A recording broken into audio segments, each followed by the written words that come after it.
तो इसमें हमने आपको अलंकारों के विषय में बताया। पहले इसमें अलंकार, तो अलंकार किसे कहते हैं, तो विद्वानों के अनुसार अलंकार की परिभाषा क्या है, इसमें हमने आपको इस विषय में बताया। तो अब हम आपको इस हिसाब से बताते हैं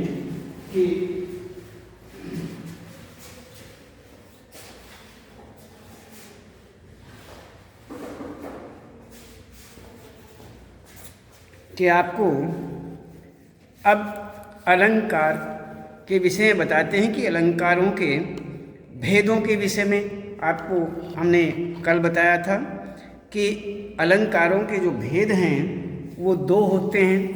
दो प्रकार के अलंकार माने जाते हैं, जिसमें पहला शब्दालंकार और दूसरा अर्थालंकार। तो इसमें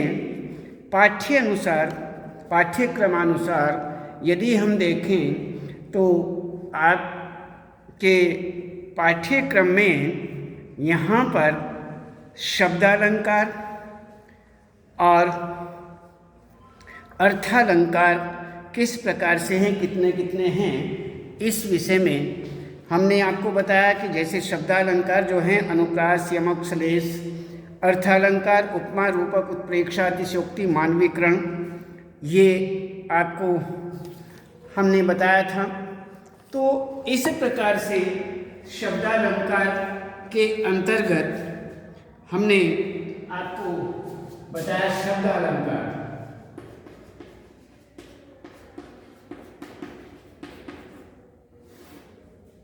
शब्दालंकार के अंतर्गत जो इसमें आता है वह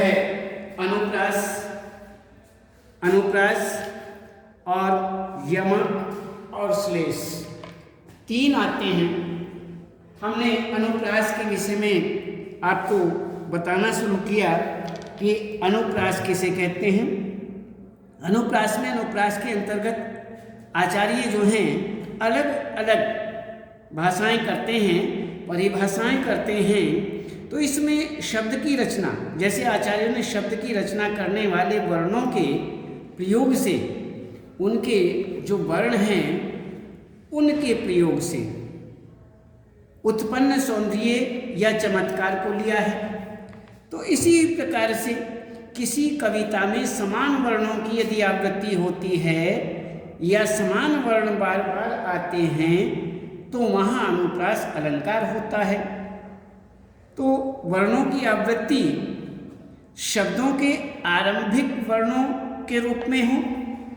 शुरू में कोई भी पंक्ति आपको काव्य पंक्ति दी हुई है, कुछ पंक्तियाँ बीच में क्रम होता है, बार बार जो आवृत्ति बनती है वह उन पंक्तियों के कभी कभी प्रारंभ में होती है, कभी वह आवृत्ति जो है वो मध्य में होती है। उन वर्णों की आवृत्ति मध्य में, कभी प्रथम में और कभी अंत में, अंतिम वर्णों में। तो इस प्रकार से कहीं भी क्यों न हो, लेकिन वो वर्णों की एक प्रकार के वर्णों की ही, एक वर्ण की ही बार बार आवृत्ति होनी चाहिए, तब जाकर के वहाँ पर अनुप्रास अलंकार सिद्ध होता है। तो इस प्रकार किसी भी रूप में हो सकती है। जैसे हमने आपको बताया था कि मोर मुकुट मकराकृत कुंडल अरुण तिलक दिए भार, इसमें मैं वर्ण की बार बार आवृत्ति आ रही है, प्रारंभ में आ रही है। इसमें प्रारंभ में आवृत्ति है, जैसे कल, कानन, कुंडल, मोर पखा और पई बन माल विराजत है। इसमें क तथा बै वर्ण की बार बार आवृत्ति हो रही है। तो इसमें भी अनुप्रास अलंकार है। एक में क शब्द जो दिया हुआ है इसमें प्रारंभ में आवृत्ति है और बै की जो है वो अंत में आवृत्ति है। इसी प्रकार से तरिण तनुजा तट तमाल तरुवर बहुछाए तवर्ण की बार बार आवृत्ति की जो गई है। आगे कहते हैं कि कालंदी कूल कदम्ब की डारम क वर्ण की आवृत्ति यहाँ पर हुई है।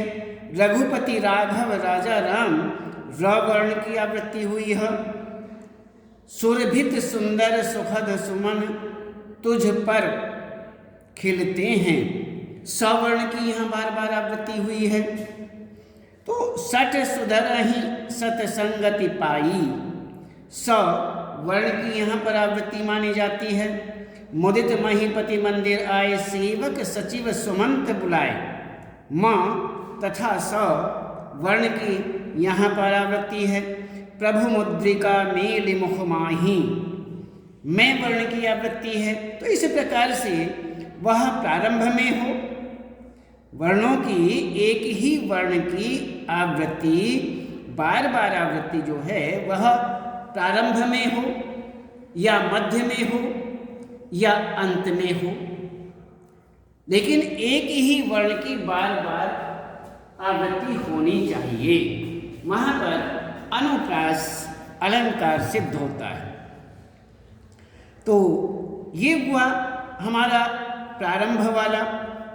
तो शब्द के मध्य के वर्णों में जैसे छोरटी है, गोरटी या चोरटी अहिर की, छोरटी है गोरटी या चोरटी अहिर की, यहाँ पर र वर्ण की आवृत्ति है। शब्द के अंतिम वर्णों में भी देखा जाता है यदि आवृत्ति हो, जैसे छोरटी है गोरटी या चोरटी अहिर की, ट वर्ण की यहाँ पर बार बार आवृत्ति की गई है। कंकन किंकिन किंकिन पुर ध्वनि सुनी, न वर्ण की यहाँ पर आवृत्ति है। जाके सिर मोर मुकुट मेरुपति सोई, यहाँ रे वर्ण की आवृत्ति की गई है। मन क्रम वचन ध्यान जो लामी, न वर्ण की आवृत्ति। संकट कटई मिटई सब पीरा, तय वर्ण तथा ऐ वर्ण की यहाँ पर आवृत्ति है। सुख दुख अपने बंधुओं का आप अपना मान लो, ख वर्ण की आवृत्ति है। तो इसी प्रकार से ये हुआ हमारा अंतिम वर्णों में आवृत्ति। कोई भी पंक्ति है उनमें अंतिम वर्ण जो हैं उनमें आवृत्ति हो रही हो, वर्णों की आवृत्ति हो रही हो, उसके मध्य हमने बताया प्रारंभ में, मध्य में और अंत में।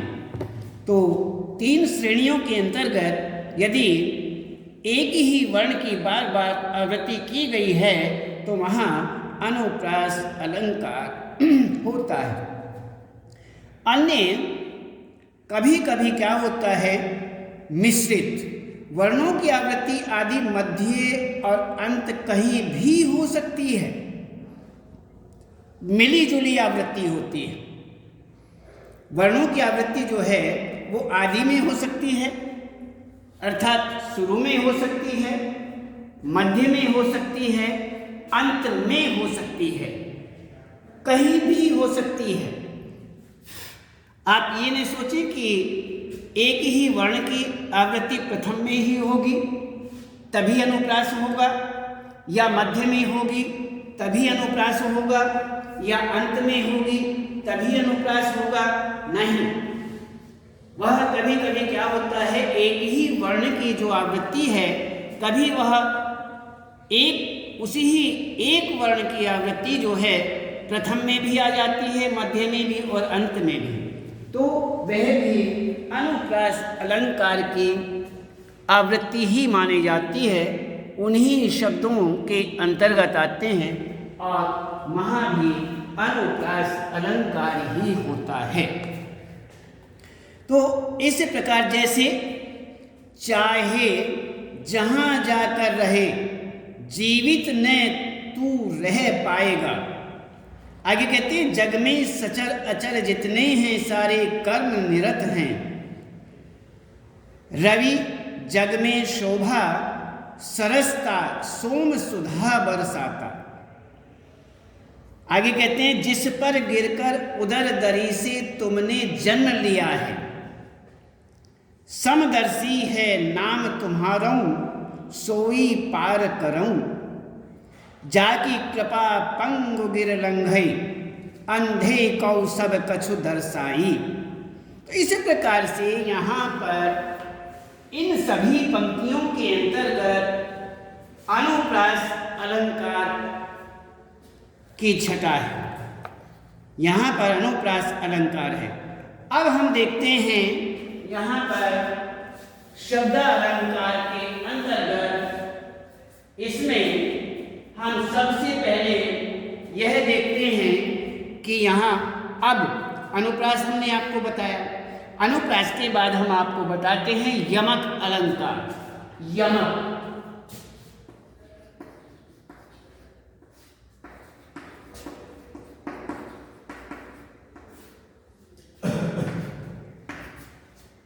यमक अलंकार के अंतर्गत अनुप्रास अलंकार में जहाँ वर्णों का चमत्कार प्रधान होता है, प्रधान माना जाता है, वहीं यमक में शब्दों का चमत्कार होता है। इसमें शब्द, उसमें वर्ण हैं, वर्णों का चमत्कार माना जाता है, और इसमें यमक में शब्दों का चमत्कार प्रधान माना जाता है। तो इसी प्रकार से हम यह जानते हैं कि इसमें हम हर तरह से, तो इसी प्रकार से यहाँ पर आपको हमने ये बताया कि इस तरह से यहाँ पर यमक बनता है। तो जहाँ एक शब्द की आवृत्ति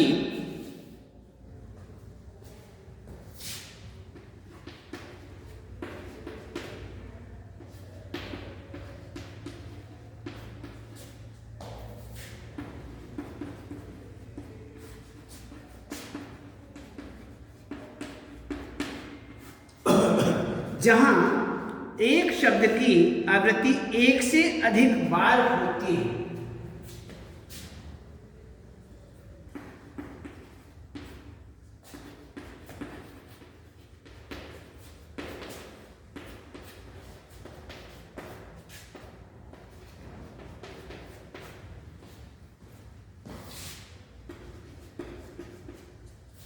एक से अधिक बार होती है या आती है, और हर बार उसका अर्थ भिन्न होता है,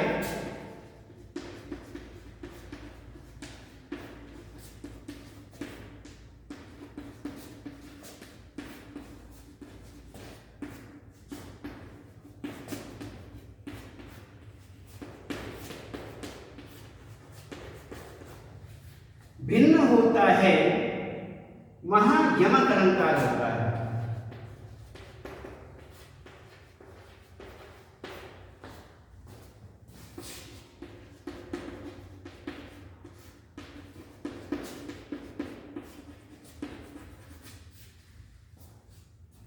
तो इसी प्रकार आरंभ में वर को छोड़ और वर ले लो में वर शब्द यमक अलंकार का ही उदाहरण है। यदि हम देखें, सबसे पहले हमने आपको एक उदाहरण बताया था, वर को छोड़ और वर ले लो। वर को छोड़ और वर ले लो, अर्थात आप वर को छोड़ दो, अर्थात अपने पति को छोड़ दो और वरदान ले लो। तो एक जगह वर का अर्थ है पति और दूसरी जगह वर का अर्थ है वरदान। तो इस प्रकार से यहाँ पर वर और वर दो बार आया, शब्द दो बार आए, लेकिन उन दोनों का अर्थ अलग अलग है। इसी प्रकार से यहाँ यमक अलंकार माना जाता है। और अन्य उदाहरण देखिए, ये था वर को छोड़ और वर ले लो। इसमें जहाँ एक शब्द कि बार बार आवृत्ति हो रही हो शब्द की, वर्ण की नहीं, शब्द की। शब्द की आवृत्ति एक से अधिक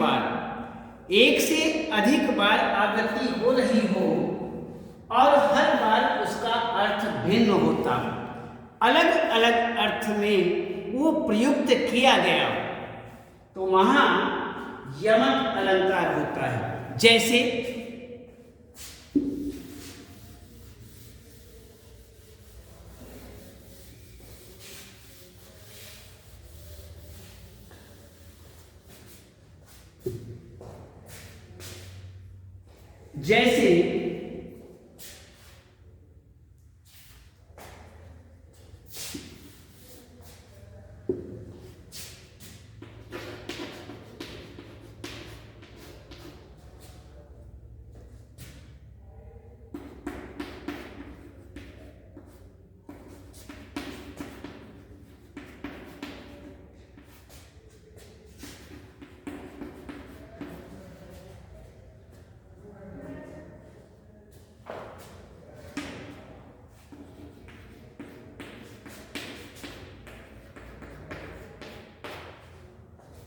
वर को छोड़ और वर ले लो, अर्थात वर दो बार आया है।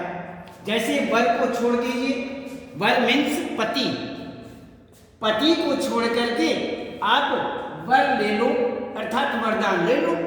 ये किसने कहा है? ये यमराज जी ने कहा है।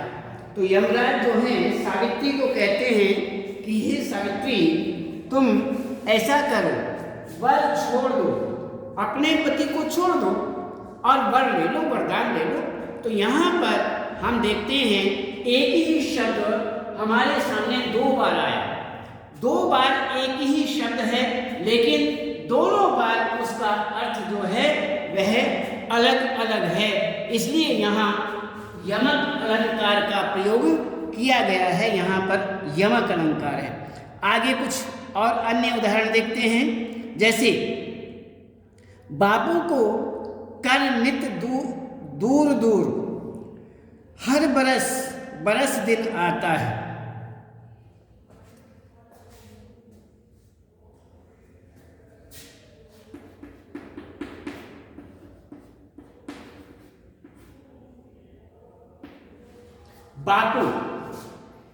बापू को कर नित दूर दूर,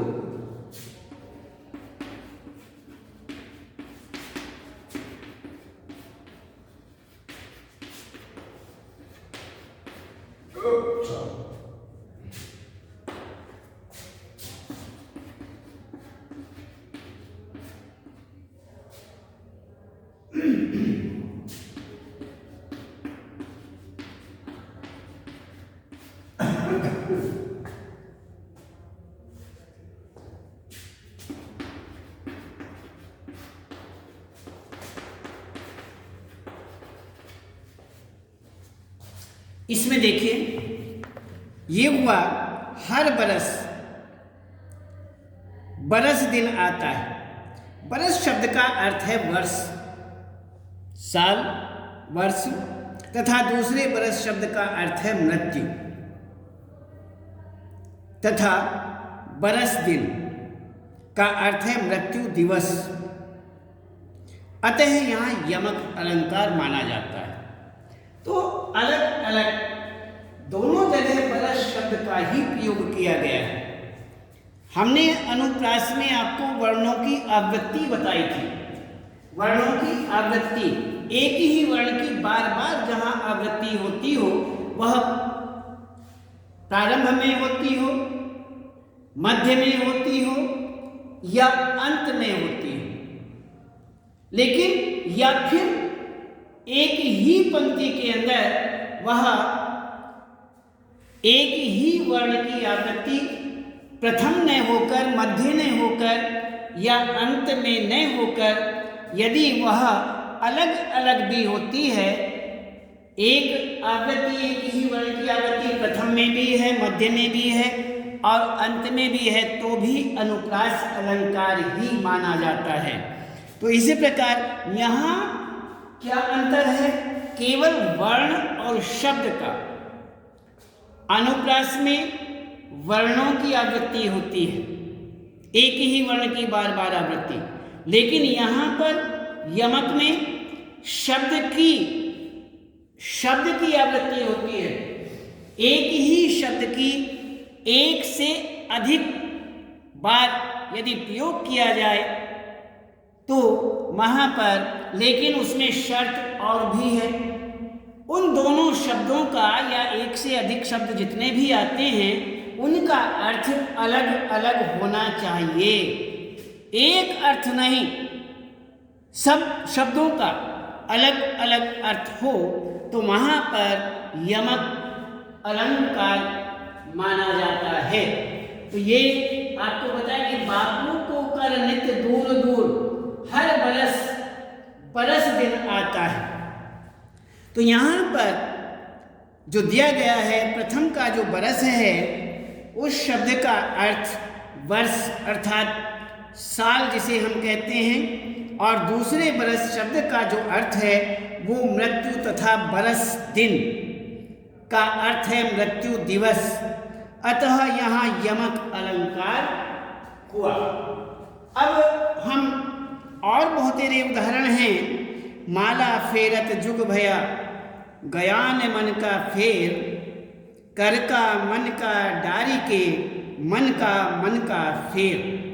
यहाँ कर का, मन का और मन का फेर। पंक्ति में मन का शब्द 2 बार आया है। पहले मन का अर्थ है मन का, जो हमारा मन है, मन का या माला का दाना। मन का माला जो होती है हमारी, उसका जो एक दाना होता है, एक मोती जिसे मोती भी बोलते हैं, एक दाना, वह बताया गया है मन का। तो वह मन का अर्थात माला जो है उसका दाना। दूसरे मन का अर्थ है हृदय का, अर्थात पूरी पंक्ति में कवि कह रहा है कि कर का मन का, हाथ की माला को फेंक दे, तथा मन का अर्थात मन की, हृदय की जो माला है उसका जाप कर। अतः यहाँ पर यमक अलंकार का उदाहरण माना जाता है। इसी प्रकार से और अन्य भी उदाहरण, जैसे कनक कनकते सौगुनी, मादकता अधिकाय, या खाए बौरात है, वा पाए बोराय। तो इस प्रकार से यहाँ भी यमक अलंकार हुआ। तो कनक शब्द की आवृत्ति 2 बार हुई। पहले कनक का अर्थ है धतूरा, तथा दूसरे का अर्थ है सोना। तो पंक्ति का अर्थ है कि पहले कनक की तुलना में दूसरे कनक में, अर्थात धतूरा और सोना में 100 गुनी मादकता है। क्योंकि पहले अर्थात धतूरे को तो व्यक्ति खाकर पागल होता है, परंतु सोने अर्थात धन संपत्ति को तो पाकर ही पागल हो जाता है।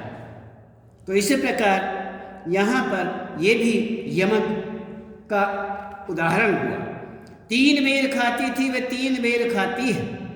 तो इसी प्रकार से आगे कहते हैं कि काली घटा का घमंड घटा, नभ तारक मंडल वृंद खिले। यहाँ भी इसी प्रकार से यमक अलंकार। तू मोहन के उर्वशी है उर्वशी समान। तो इसी प्रकार से ये हमारा यमक अलंकार यहाँ पर यमक अलंकार सिद्ध होता है। तो इस प्रकार से आपको हमने शब्दालंकार के अंतर्गत अनुप्रास अलंकार की परिभाषा और उनका उदाहरण, इसी ही प्रकार से यमक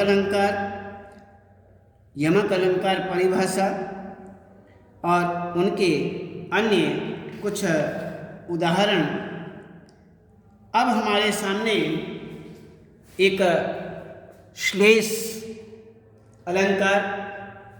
आज केवल इतना ही और हम कल बताएंगे।